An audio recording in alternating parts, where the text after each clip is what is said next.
Dan yang merupakan malam-malam pilihan dari 360 hari. Semoga amal ibadah kita, doa-doa kita diijabah oleh Allah Subhanahu wa taala. Para jemaah, tema kita pada pagi ini adalah seputar masalah puasa Ramadan. Pertama kali perlu kami ingatkan kepada Bapak Ibu sekalian, yaitu sebelum masuk satu Ramadan, siapa yang masih punya hutang puasa maka wajib diqodho.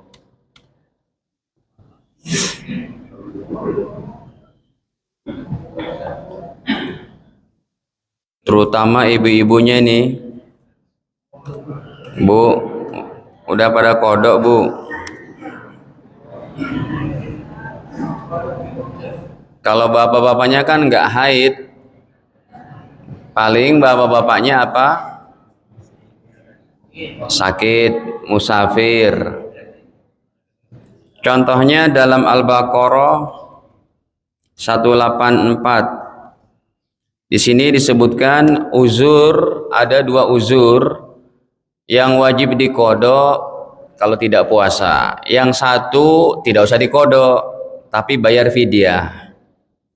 Ayyaman ma'dudat, faman kana minkum maridha.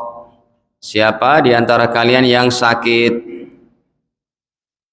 au ala safarin, ataupun musafir, fa'iddatum min ayyamin ukhar, maka wajib untuk diqodho pada hari yang lain. Wa 'alal ladzina yutiqunahu fidyah, dan bagi orang tua yang tidak mampu berpuasa cukup bayar fidyah. Nah, ini perlu diperhatikan. Jadi dalam ayat ini ya, yang pertama adalah Allah sebutkan ada 3 uzur. 1, 2 uzur wajib qodho. Siapa tadi? Sakit dan musafir.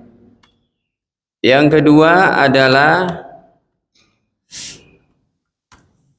iya betul, yang kedua satu uzurnya itu wajib fidyah. Apa dia tadi? Orang tua yang udah sepuh banget, ya, wajib fidyah tuh. Pak Ustadz, ada ayah ibu saya tinggal sama saya udah 85 tahun, nggak kuat puasa, itu nggak usah diqodho, tapi cukup bayar ya. Jadi bayar fidyahnya itu 1 hari 1 mud. 1 mud itu 7 on, ya, 1 mud 7 on. Beras lagi mahal ya, Bu? Beras lagi mahal pula ini. 7 on kita bulatkan 1 dibulatkan 1 liter biar gampang. Berarti kalau orang tua kita tidak berpuasa sebulan, tinggal bayarin aja itu 30 hari, bayarnya berapa? 30 liter. Nih saya kasih tahu kepada Bapak Ibu, 30 liter itu nggak mesti mencari 30 orang fakir miskin. 1 orang dikasih 1 liter, susah banget nyari 30. Boleh diberikan kepada 1 orang, 2 orang, 3 orang. Kalau 1 orang ya udah kasih sekarung tuh 30 liter. Kalau 2 orang berarti dipotong dibagi 2 jadi berapa? 15 liter, 15 liter. Kasih ke satpam, ke tukang sampah, ke apa? Tukang kebersihan di komplek kita. Mereka mustahik, gampang tuh.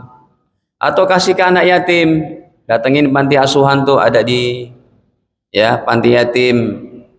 Pak, ini fidyah bapak saya 30 liter. Ini fidyah ibu saya 30 liter untuk para anak yatim. Begitu. Ya, jadi tidak usah mencari 30 liter 1 orang 1 liter. 30 orang nyari fakir miskin ribet banget itu. Nah, Bapak Ibu, yang dua ini sakit dan musafir wajib dikodok. Nanti ada tambahan lagi tuh yang wajib kodok. Ya, ini dalam ayatnya kan, dalam Al-Baqarah 183. Nanti dalam fikih dan hadis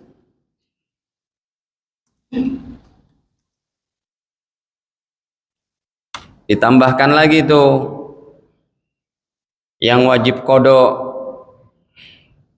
Ya, wanita hamil wajib kodok, menyusui wajib kodok, yang tidak puasa itu. Kemudian siapa lagi?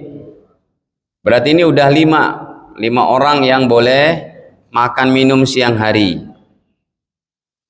Kemudian yang haid wajib kodok.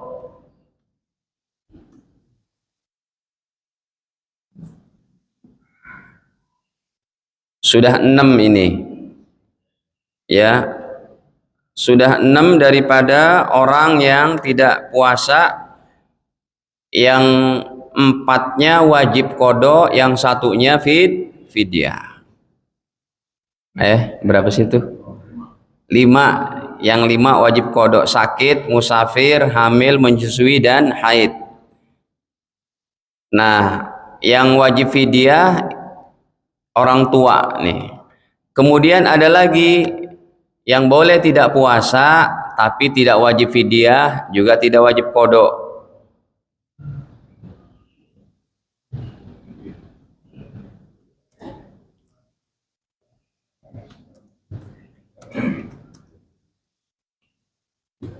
Siapa mereka? Anak kecil, orang gila,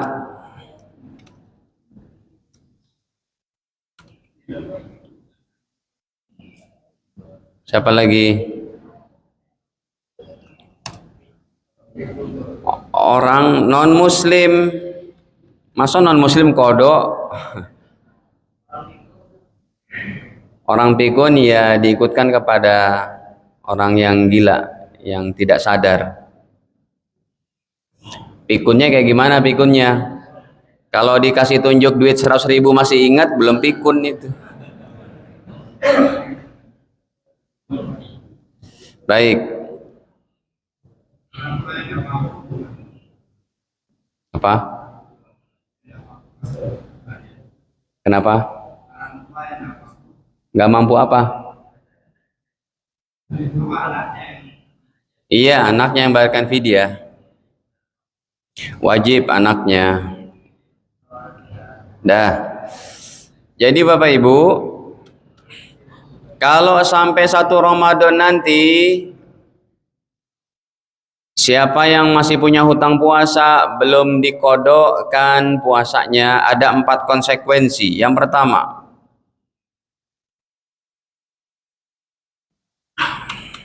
tulisannya makin mengecil. Bila sampai 1 Ramadan belum kodok, maka ia berdosa. Nanti ini 1 Ramadan mungkin tanggal 11 atau tanggal 12 Maret, tinggal kita ikut apa? Ketetapan sidang isbat pemerintah. Kalau Bapak Ibu punya hutang puasa yang wajib kodok, belum dikodok, berdosa. Kenapa berdosa? Karena melalaikan waktu diberikan berapa? 11 bulan loh diberikan. Masa iya utang 7 hari aja nggak dibayar? Karena ini hutang ibadah kepada Allah wajib dikodok. Ini jadi hutang nih. Hutang ibadah kepada Allah itu ada statement begini.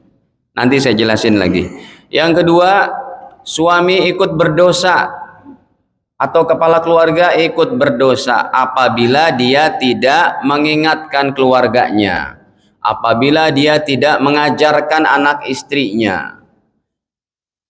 Suami ini, seorang suami sekalipun bukan ustadz, tetap harus ada perhatian terhadap agama. Anda seorang pekerja, pebisnis, bukan ustadz, lalu anaknya nggak pakai jilbab keluar rumah, Anda nggak ajarkan, Anda berdosa. Wajib itu. Bilang sama istrinya, ibunya anak-anak udah bayar kodok puasa belum? Ini hari 15 Sya'ban, masih ada 15 hari atau 14 hari lagi, ayo kodok. Gitu caranya. Kakak yang perempuan, hutang tahun kemarin karena menstruasi udah dibayar belum? Belum bapak, kodok. Yang ketiga, kalau sampai 1 Ramadan belum kodok, maka dia terkena denda. Kena denda, wajib bayar fidyah. Yang ketiga nih, kena denda, wajib bayar fidyah. 1 harinya 1 mud, 1 mudnya 7 on, berarti 7 liter. Kalau hutang puasanya 7 hari, ya gampang sih memang, ya hutangnya 7 hari, ya tinggal bayar 7 liter aja sih, gitu. Lalu yang keempat, tetap wajib kodok ditambah hutang puasa tahun ini bila ada. Tetap wajib kodok. Nih saya mau tambahin Bapak Ibu, perhatikan nih baik-baik. Kita ini hidup akan mati. Itu selalu tuh pembicaraan agama nggak jauh dari sana sini. Kita mau bicara warisan kayak sholat, wudhu, mau bicara haji, umroh, mau bicara tahajud, puasa sunnah, pasti endingnya kita mau mati husnul, pasti itu. Setiap pembicaraan agama itu endingnya kita mau begitu Pak. Mau ibadah yang hubungannya kepada Allah, ibadah yang hubungnya kepada manusia, seperti sedekah, akhlak baik, berkata baik, jujur, amanah, ataupun berupa yang hubungan kepada Allah, baca Quran, puasa, tahajud dan macam-macam, endingnya, finalnya itu apa? Husnul nggak ada yang kita cari, itu aja deh. Emang Bapak Ibu mau cari apa lagi Pak di dunia ini? Bu, mau cari apa lagi Bu? Mau cari menantu yang kaya Bu? Semua endingnya yang kita harapkan husnul khotimah. Jadi statement hutang ibadah kepada Allah wajib ditunaikan. Jadi statement hutang ibadah kepada Allah ini adalah bukan kaidah dari ulama,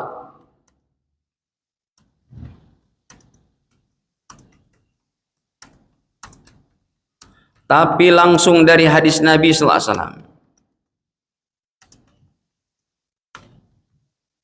Langsung dari hadis Nabi itu. Contohnya begini Bapak Ibu, yang kaidah ulama itu. Ulama membuat kaidah ad-darurat tubihul, ada yang tahu nggak? Ad-darurat tubihul mahzurat, perkara yang darurat membolehkan yang dilarang. Itu kaidah ulama. Bapak Ibu di Jati Bening sini nggak ada air, sholatnya bagaimana? Tayamum. Kalau ada air boleh nggak tayamum? Nggak boleh.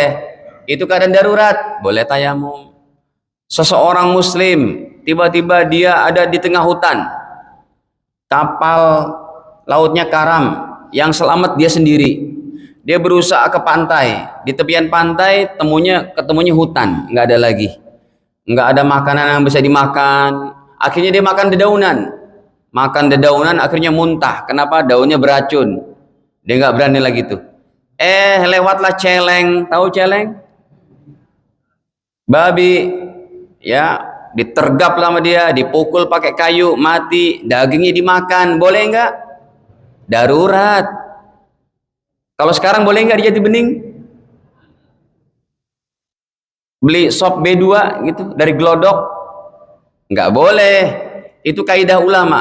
Tapi untuk kaidah hutang ibadah kepada Allah, ini langsung dari hadis Nabi. Nih hadisnya. Sahih riwayat Imam Bukhari nomor 1852.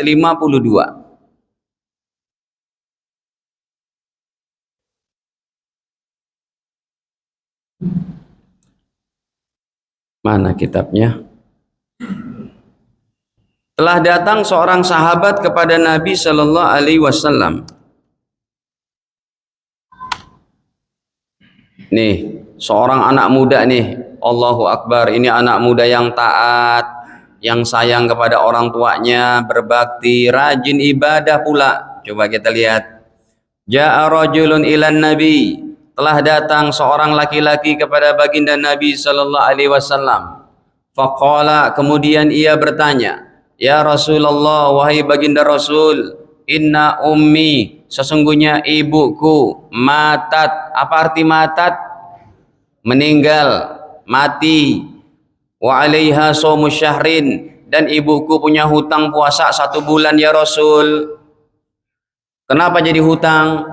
Ibunya ini sakit dari 1 Ramadan, 30 Ramadan belum sembuh, masuk bulan Syawal meninggal dunia. Dan ibunya ini usianya belum yang 80-90 tahun, umurnya baru 50-60 tahunan, meninggal. Hutang puasanya itu belum dikodok karena keburu meninggal, sakitnya makin parah.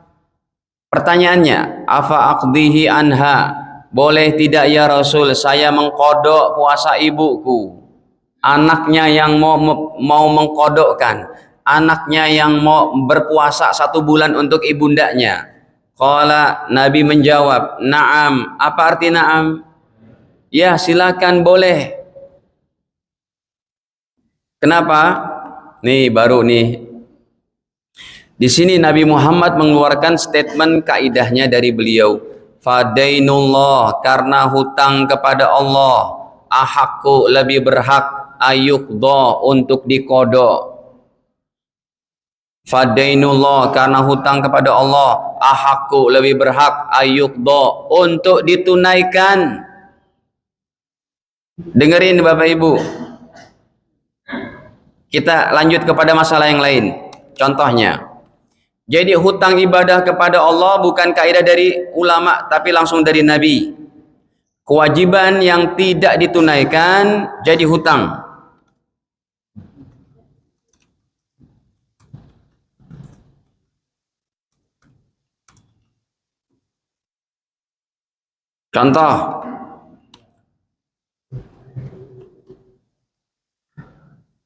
Contoh nih Bapak Ibu.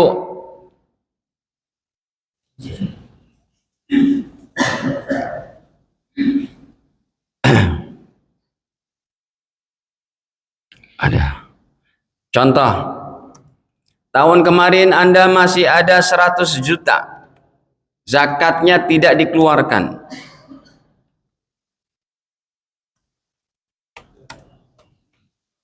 Tahun ini uangnya masih ada di ATM, masih ada tuh di rumah Anda. Pak Ustadz, tahun kemarin saya ada duit 100 juta, kan udah masuk masa nisabnya itu. Udah lebih daripada 85 jutaan, wajib untuk dizakati. Tahun kemarin saya belum zakat Ustadz. Jadi tahun ini gimana? Tahun ini bukan cuma 2,5%, 5%. Ingat itu Bapak Ibu, wajib dikodok itu. Ya. Tahun ini kodok jadi berapa? 5%. 100 juta harusnya tahun kemarin 2,5 juta, karena tahun kemarin belum dizakati, tahun ini jadi berapa? 5 juta. Betul nggak? Betul? Contoh, haji. Ada jamaah kita Bapak Ibu, waduh, rumahnya bagus banget nih di belakang Al-Azhar. Mobilnya yang satu Ferrari Spider yang terbaru 468 15M.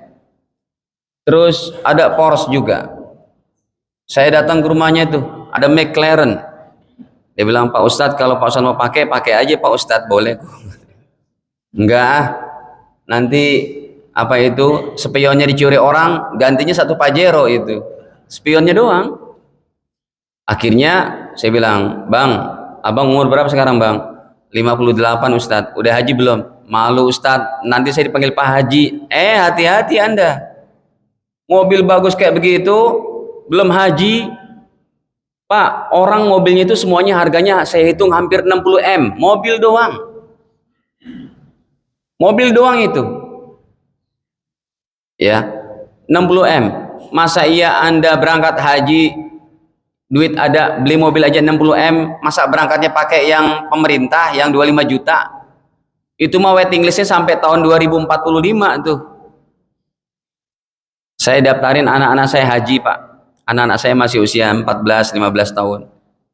16 tahun. Saya daftarin haji ini dari Bekasi. 25 juta store. Berangkatnya kapan waiting listnya? 2045. Entah siapa presiden lagi itu. La haula wala quwata illa billah. Semoga Allah jaga negeri kita ya Allah, berikan keberkahan. Hadirin, saya bilang Bapak ini wajib berangkat haji yang pakai 500 juta. Daftar sekarang, langsung berangkat insya Allah Juli. Ada itu paket hajinya kayak gitu. Saya bisa ngurus itu. Bukan furoda, bukan. Ada visanya itu, visa haji. Bapak Ibu, ini ibadah. Tiba-tiba dia belum haji, mobil mewah, rumah mewah, meninggal dunia.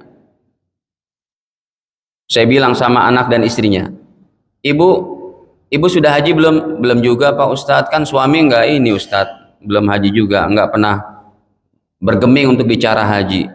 Adek, anak-anaknya nih umur 25 tahun, 27 tahun. Udah haji belum? Belum. Ya udah, kamu berangkat sama ibu ya.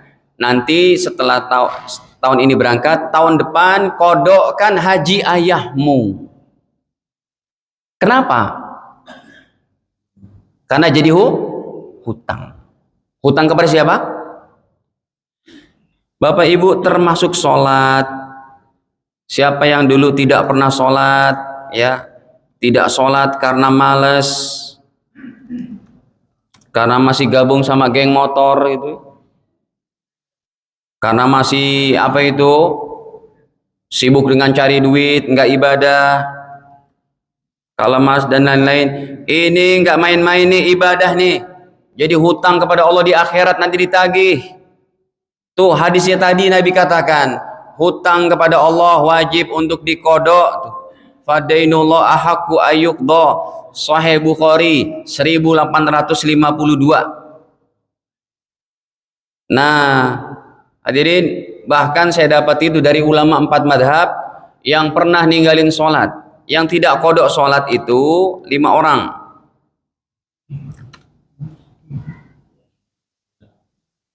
Ya, tidak kodok sholat 5 orang. 1, wanita haid. Ini tidak kodok. Yang kedua, wanita yang nifas. Ini meninggalkan sholatnya nggak kodok sholat. Ya. Yang ketiga, anak kecil usia balik, masuk usia balik. Ini tidak kodok. Yang keempat, orang gila. Ini tidak kodok. Yang kelima, mu'alaf. Orang baru masuk Islam itu tidak mengkodok. Hati-hati tuh, nanti mu'alaf disuruh kodok pula. Ngajinya jangan ngantuk. Engkau baru masuk Islam kok? Iya Pak. Umur berapa kok? 40. Kodok 25 tahun. Ya udah deh, saya nggak jadi masuk Islam deh. La haula wala quwwata. Yang wajib kodok kita yang dari kecil. Yang Islam dari kecil. Kalau Bapak Ibu udah usia baligh, dalam keadaan suci, tidak sholat, berdosa, dan wajib bertobat, wajib kodok. Kata para ulama 4 madhab, ini adalah menurut seluruh ulama salafus soleh. Nggak ada perbedaan pendapat tuh. Yang menyatakan tidak kodok berarti bukan pengikut salafus soleh.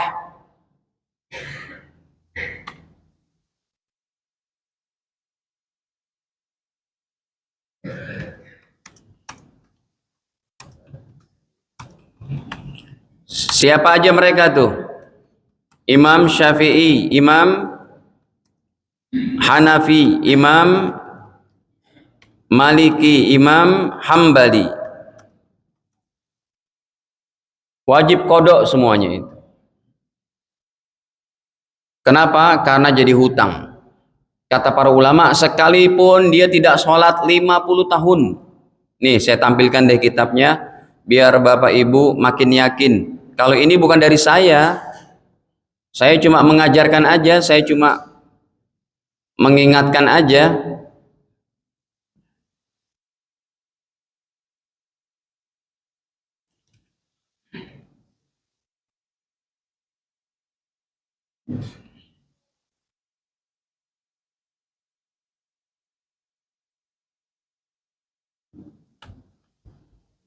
Nih, hadirin, para ulama berkata, fajumhuruhum, maka mayoritas ulama, qalu, mereka berkata, yajibu, wajib, alaihi, kepada seseorang, qada'u, mengkodok, jami'i sholawati, semua salatnya, allati tarokaha, yang pernah ditinggalkan, ba'dal bulughi, setelah usia baligh, walau kanat, sekalipun salat yang ditinggalkan, aksaru, lebih banyak, min khamsina sanatan, dari 50 tahun enggak salat, wajib kodok. Cara kodoknya gimana Ustadz? Sebelum sholat subuh tadi, kodok dulu 2 rakaat. Sebelum sholat duhur, kodok dulu 4 rakaat.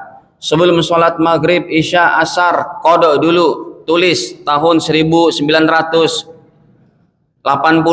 masa kuliah, nggak sholat. Wajib kodok tuh. Ini bukan dari Ustadz Faisal nih, ini dari para ulama. Lihat, wahada madhab Malik, ini adalah madhabnya Imam Maliki.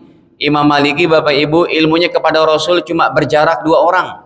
Imam Maliki ngaji daripada gurunya Imam Al-Qamah. Beliau daripada Imam Abdullah, sahabat Abdullah bin Umar, dari Rasulullah.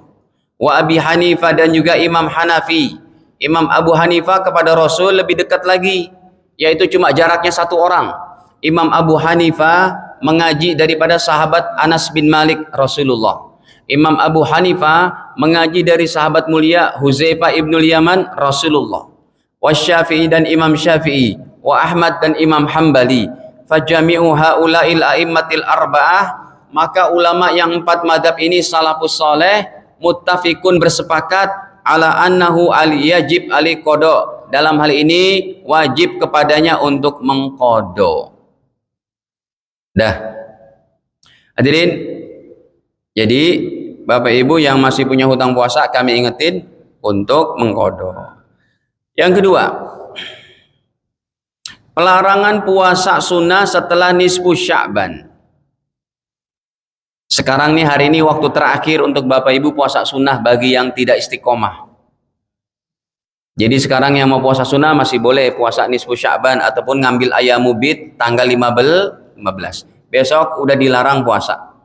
Saya ambil yang paling tinggi aja, riwayat Imam Tirmidzi. Ya, riwayat Imam Tirmidzi ini adalah 15 hari nisfu Sya'ban.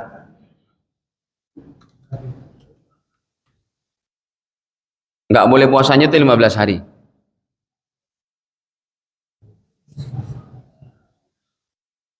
Baik, kita buka hadisnya.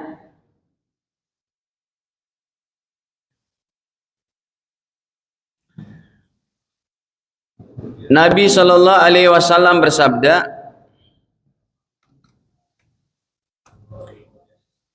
"Idza baqiya nisfun min Sya'ban," kata Nabi, apabila tersisa 15 hari dari bulan Sya'ban, udah nisfu Sya'ban, fala tasumu, jangan kalian berpuasa sunnah kecuali bagi yang istiqomah.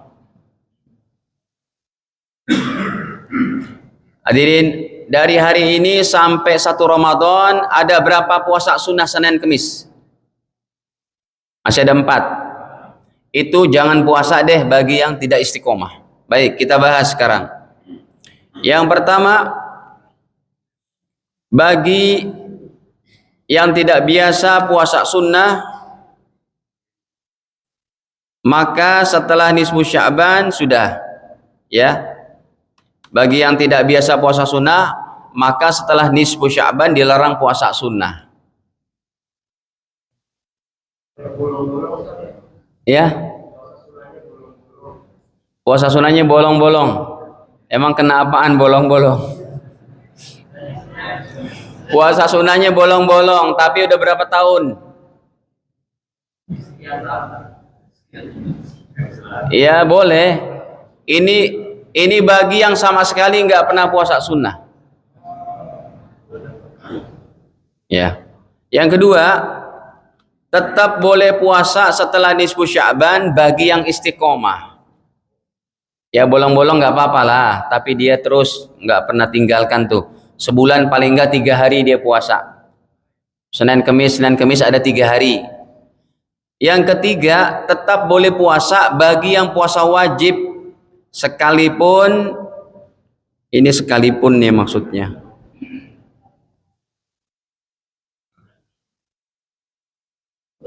Ya.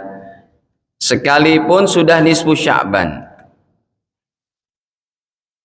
Tetap boleh puasa bagi yang puasa wajib sekalipun sudah nisfu Sya'ban. Apa saja jenis puasa wajib selain Ramadan? Puasa wajib selain Ramadan, puasa nadar, puasa qada, sama puasa kafaroh. Ini kalau Bapak Ibu puasain besok setelah nisfu Sya'ban tidak apa-apa. Pak Ustadz, saya masih ada hutang puasa nih 5 hari. Saya mau puasain besok, terus sama lusanya lagi boleh nggak? Udah nisfu Sya'ban padahal. Jawabannya boleh, karena itu hukumnya apa? Wajib. Puasa nazar. Dia pernah bernazar, ya Allah, kalau anak saya sembuh dari penyakit, saya mau puasa 3 hari. Ya Allah, kalau anak saya dapat kerjaan, mencari pekerjaan susah. Kalau dapat ya Allah sebelum Ramadan, saya bernazar puasa 3 hari. Itu dipuasain setelah nisfu Sya'ban tidak apa-apa. Karena hukumnya apa? Wajib. Kalau puasa kafaroh, siapa yang bisa kasih contoh? Puasa kafaroh contohnya apa Bapak Ibu? Ada yang tahu? Yang tahu dapat brosur umroh. Brosurnya itu. Ada yang tahu Bapak Ibu? Tunjuk tangan Pak. Nanti kalau nggak ada yang tahu saya jawab sendiri. Puasa kafaroh apa? Ini kan ilmu berarti. Puasa kafaroh, nadar udah kan di atas. Nazar yang tidak dilakukan. Ya. Namanya itu dia bersumpah kepada Allah dan melalaikan sumpahnya. Betul dalilnya? Dalil terserah Ustadz. Ya. Nah hadirin, jadi puasa kafaroh yang paling gampang apa? Puasa kafaroh puasa denda. Suami istri hubungan intim siang hari Ramadan. Berapa hari puasanya? 60 hari, 2 bulan berturut-turut. Dia udah puasa nih Pak Ustadz, sisa saya 15 hari. Ini sampai 1 Ramadan nanti 15 hari udah kelar. Saya dulu punya dosa. Hubungan intim sama istri siang hari Ramadan. Kenapa? Karena saya menikahnya 30 Sya'ban Ustadz. 2 Ramadan, 3 Ramadan kepala pusing. Udah main terjang aja tuh. Saya bilang, aturan tanya Ustadz dulu. Kalau tanya Ustadz kan gampang. Emang gimana Ustadz solusinya? Anda ada saudara nggak di Bandung? Ada Pak Ustadz. Sana pergi ke saudara di Bandung. Nanti ngapain? Ya udah pergi dulu deh. Sampai Bandung ntar telepon saya. Dia telepon, Pak Ustadz kita udah di Bandung nih. Di rumah tante saya. Nah sekarang Anda tuh sudah musafir. Boleh dibatalin tuh. Jadi gitu contoh puasa kafaroh. Atau sumpah yang tidak dilakukan. Sumpah yang tidak dilakukan itu wajib wajib puasa kafaroh. Dah. Begitu. Kemudian ini sudah isyarat belum? Kemudian Bapak Ibu diantaranya lagi masalah penentuan 1 Ramadan. Penentuan 1 Ramadan ini kita nggak usah macam-macam lah. Ikut pemerintah saja sudah. Pemerintah nanti dibantu sama majelis ulama, sama ormas-ormas Islam, sama Badan Riset Indonesia, dari LIPI, dari BRIN, dulu BPPT, dari LAPAN. Mereka berkumpul di Kementerian Agama untuk sidang isbat. Yang mereka sudah menempatkan para pakar, para ahli dengan teropong-teropong canggihnya dari Aceh, Riau, Lampung, Pangandaran, Banyuwangi, Cilacap, Lombok, terus sampai Papua. Nanti kalau salah seorang dari pemantau hilal itu sudah melihat bulan sabit, dilaporkan langsung ke Kementerian Agama, nanti akan dirembukan, diketuk palu sama Menteri Agama. Jadi bukan Menteri Agama yang menentukan, dia cuma apa? Ketuk palu saja.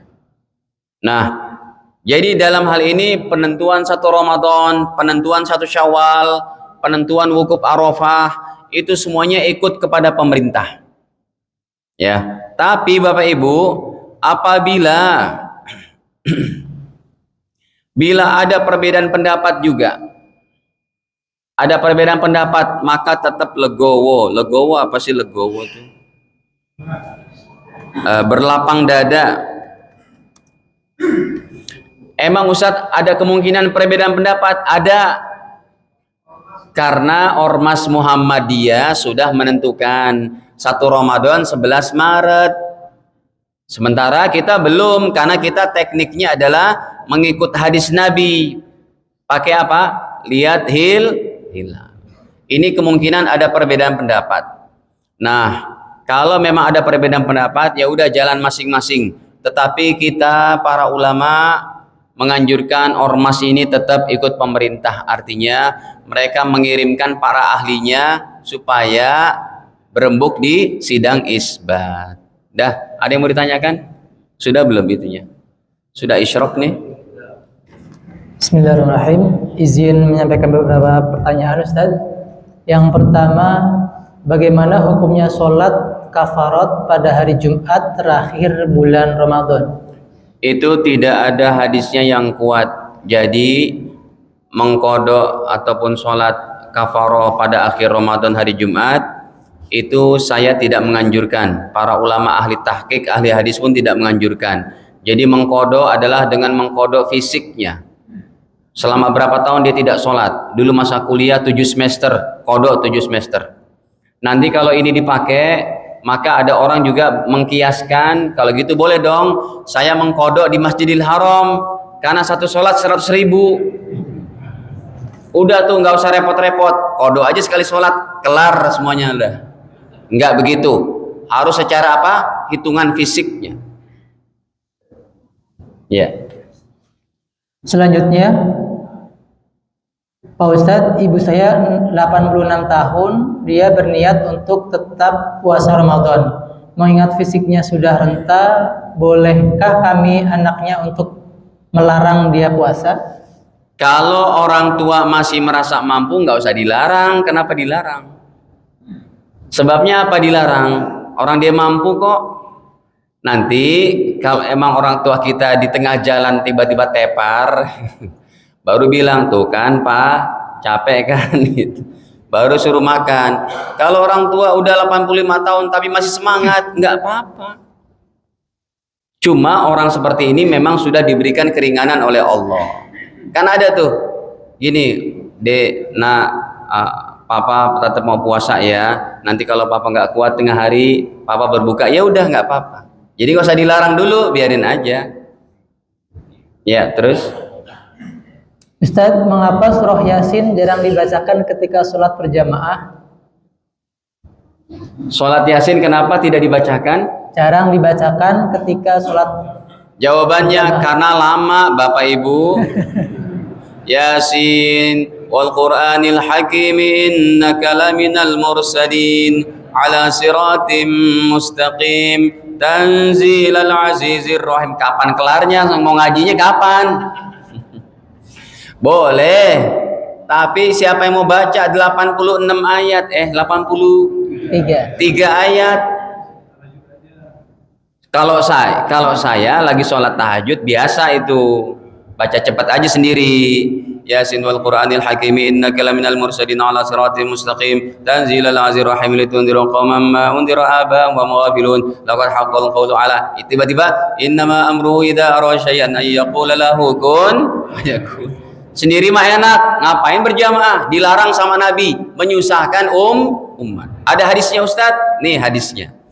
Ada seorang sahabat, bacanya bukan Yasin lagi Bu, Al-Baqarah. Namanya sahabatnya Mu'az bin Jabal.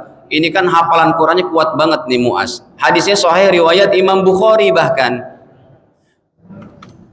Sebentar, saya tulis dulu bahasa Arabnya. Nih, tuh 673 riwayat Imam Bukhari.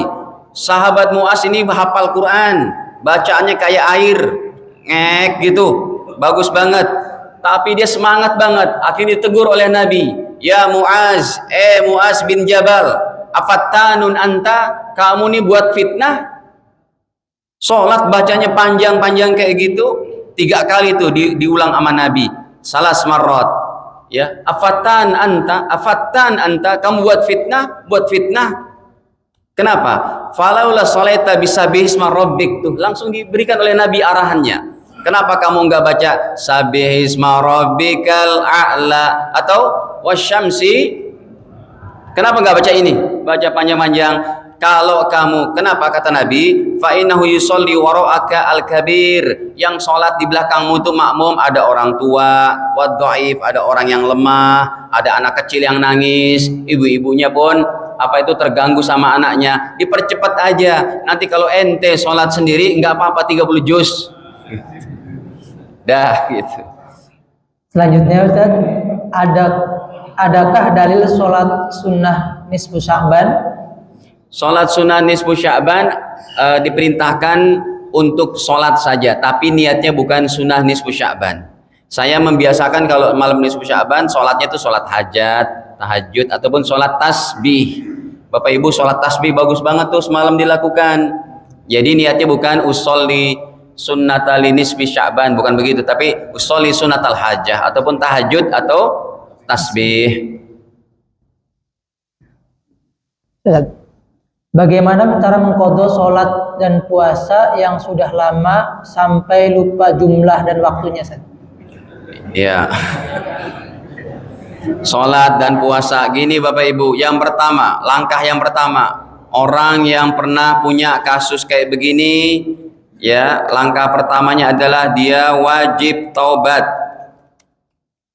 Wajib taubat dulu. Yang kedua adalah diingat-ingat sebaik-baiknya. Diingat-ingat tuh sebaik-baiknya. Kira-kira dulu saya nggak sholat berapa tahun, nggak puasa berapa tahun. Lalu sholatnya dihitung dulu, di-approximate aja, perkirakan yang paling banyak. Saya dulu ingat deh nggak sholat 10 tahun, kodok 10 tahun. Saya ingat nggak puasa 10 tahun, kodok puasanya 10 tahun. Tapi kalau puasanya nggak kuat, boleh bayar fidyah. Berarti kalau 10 tahun berapa hari? 300 hari. Berarti bayar berapa? 300 liter. Tinggal sholatnya dikodok deh. Cara mengkodok sholat gimana? Cara mengkodok sholat bebas. Sholat malam boleh pagi, sholat pagi boleh malam, sholat siang boleh sore, boleh macam-macam. Yang penting dihitung. Nih hari kesekian, nih hari kesekian, gitu.